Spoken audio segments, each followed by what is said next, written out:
Hello friend, स्वागत है आप सभी का एक और नई ड्रामा एक्सप्लेनेशन में। मिस तो आपने मुझे काफ़ी किया होगा क्योंकि मैं काफ़ी टाइम से वीडियोस नहीं डाल रहा हूँ।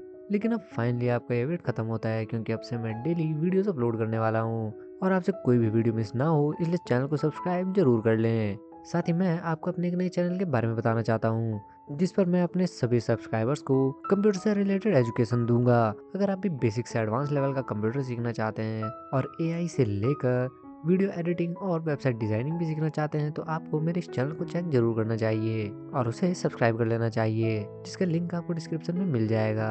तो देरी ना करते हुए चलिए शुरू करते हैं हमारे नए ड्रामा की एक्सप्लेनेशन को।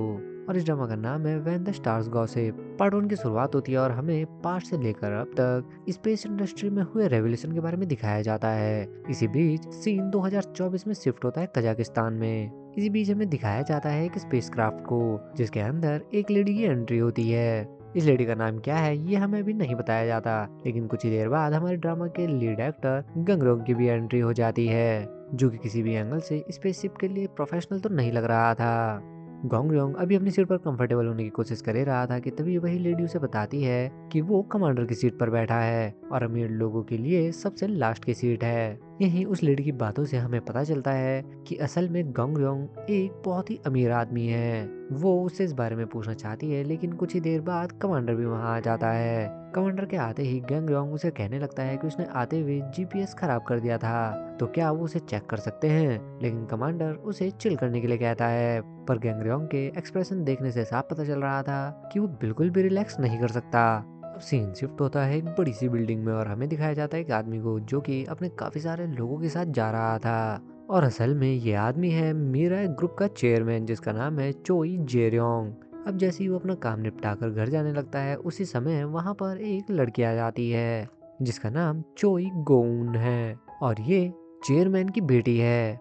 गून को देखते ही चेयरमैन उससे अपनी डॉटर इन लॉ के बारे में पूछने लगता है, लेकिन गून उन्हें कहने लगती है कि इस समय उन्हें अपनी डॉटर इन लॉ को छोड़कर अपने सन इन लॉ की चिंता करनी चाहिए, जो कि उनके कहने पर स्पेस में जा रहा है। और यहाँ पर वो दोनों बात कर रहे थे गोंगरयोंग की।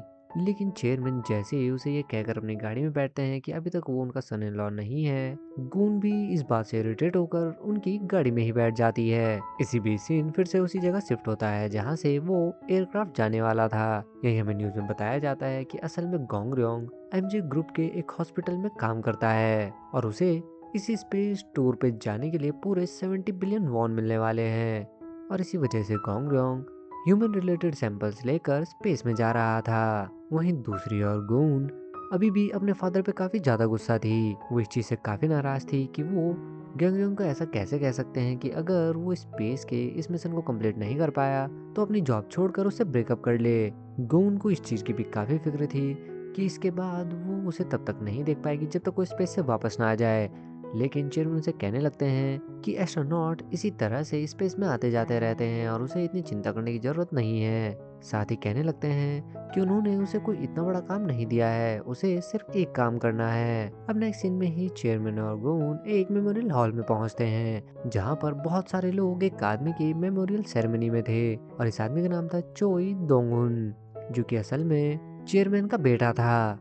और यहाँ पर वो सभी उसकी मेमोरियल सेरेमनी में आए थे। यहीं पर हमें चेयरमैन की डॉटर इन लॉ को भी दिखाया जाता है जो कि उसी दिन को याद करने लगती है जिस दिन दोंगुन की डेथ हुई थी, जो कि अपने एक प्रोजेक्ट के कंस्ट्रक्शन साइट पर पहुंचा था। और तभी अचानक से एक आदमी के ऊपर काफी सारा सामान गिरते हुए देखकर वो उस आदमी को वहां से हटा देता है और इस वजह से उस आदमी के बजाय दोंगुन की मौत हो जाती है। और इस चीज को याद करके उसकी वाइफ अभी भी काफी ज्यादा उदास थी। इसी बीच वो चेयरमैन से कहने लगती है कि उसने दोंगुन के स्पर्म और खुद के एग्स को स्पेस में भिजवा दिया है और शायद गोंगरुंग के स्पेस में जाने का असल रीजन यही था। अब इसी भी सीन शिफ्ट होता है मिशन कंट्रोल सेंटर में और हमें दिखाया जाता है कंग तेही को और पार्क दोंगे को, जो कि इस मिशन को कंट्रोल कर रहे थे।